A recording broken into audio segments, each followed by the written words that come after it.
بسم الله الرحمن الرحيم ربنا لا تجعلنا فتنة للقوم الظالمين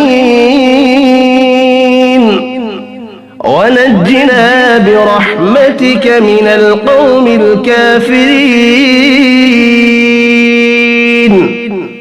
ربنا لا تجعلنا فتنة للقوم الظالمين ونجنا برحمتك من القوم الكافرين ربنا لا تجعلنا فتنة للقوم الظالمين ونجنا برحمتك من القوم الكافرين